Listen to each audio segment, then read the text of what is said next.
morning, Earthlings. This is your hot mess. Keeping it real for you from wherever you are. I don't know about you, but I'm done breathing farts every day of my life. So I am gonna share with you my theory of why I think this is happening and how we can get to the end of this tunnel to a world free of farts. Did you know that gases like CO2 and methane can stay in our air for a really long time? CO2 can stick around for thousands of years, while methane can last from 30 to 100 years. That's a big difference, right? Methane also traps heat in the atmosphere a lot more than CO2, 28 times more to be exact. Methane doesn't just jiggle, and that's why it can be a more powerful greenhouse gas in the short term than even carbon dioxide. Here's what I mean. When light from the sun reflects off the Earth in the form of infrared light, some of those waves get absorbed by greenhouse gas molecules that translate that light into heat. Carbon dioxide only has two bonds bending back and forth, so its particular shape and particular jiggle only absorbs certain wavelengths of light and misses others. Methane, though, has four bonds that can jiggle and bend in all sorts of directions, which gives it a shape that allows it to absorb the wavelengths that CO2 misses, and it's really good at it. It is responsible for 16% of human-induced greenhouse gas warming, despite the fact that CO2 is 400 times more common in the atmosphere.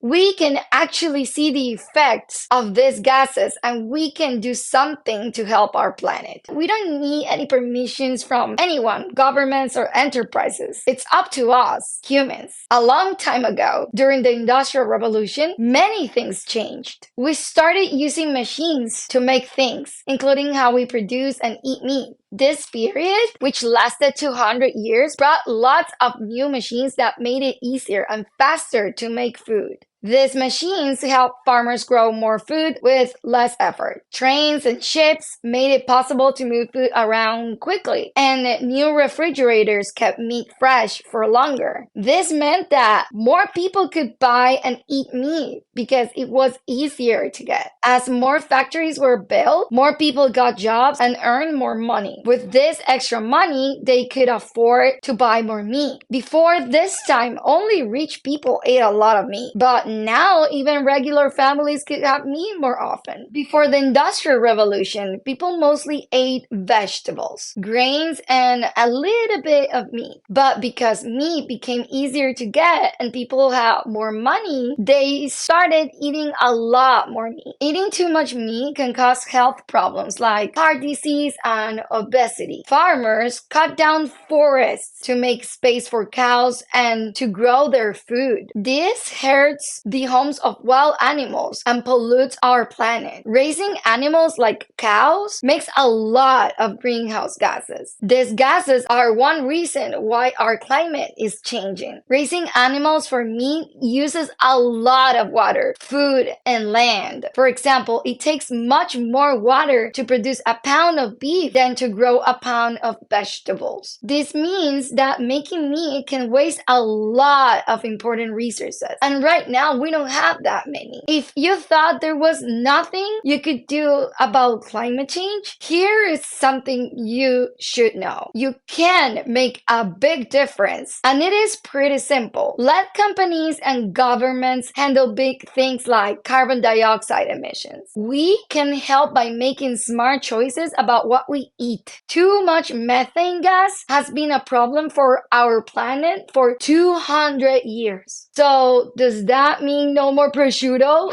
What? Yes, that was a big concern of mine when I learned about climate change.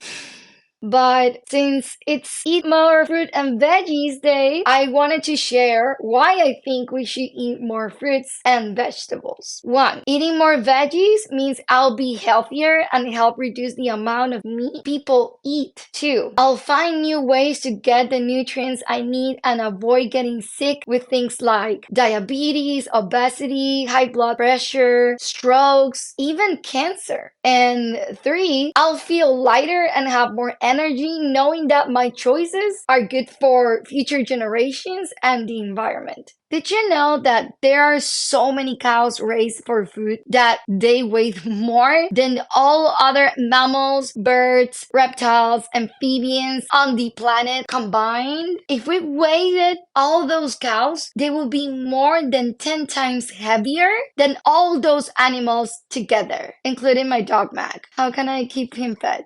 Asking for a friend. It's an invasion! Eating meat is a big part of our culture all around the world. But for thousands of years, people only ate meat about 4 days a month. It was a special meal, not something they ate every day. People even did rituals before eating a cow because it was so special. The keto diet, which some people follow now, yeah, guys. It hasn't been around for thousands of years. It's a new trend. That isn't great. Sorry. Not sorry. Because of the Industrial Revolution, things have changed a lot. Now it's easier to get meat, which has led to farming practices that aren't good for our planet and unhealthy diets. Now we have a lot of pollution and cows' farts. Yes, really. All over the world. Sounds gross? It is gross. But don't give up hope yet, because methane, the gas from cow farts, is a strong greenhouse gas, but doesn't last as long as carbon dioxide. So there is hope for the future. Eating less meat and more vegetables can help cool down our planet really quickly. Here is a quote I like a lot from a Nat Geo article where they talk about this subject. As we look to 2050, when we'll need to feed another 2 billion more people, the question of which diet is best has taken on a new emergency. In the coming decades, the food we choose to eat will have dramatic ramifications for the planet. As you can see, I am not the only one talking about this. These are facts. If you watch this video and you understand what I am saying, you are capable of showing others how to help. Yes, Monica, I am talking to you. No one can say they can't try to make a better future. Saying we are all gonna die anyway is just too old. So please, keep it to yourself. And I mean, I am not saying you have to stop eating meat completely. Like, if you like meat, at least try to buy it from a farmer's market or straight from the farm. And you don't have to eat just lettuce for the rest of your life. Like, there are lots of tasty foods that have protein and B12. Check out something like this. This is a lion's mane plate. It tastes amazing, even though it looks like chicken. It is not chicken, and it's good for your brain. I'll share more recipes on my social media, and I am gonna make sure we can make this change together in a slow pace and really solid way. I promise you won't starve. Remember, this is our hot mess, and we must make better choices. Please don't make me breathe cow farts anymore.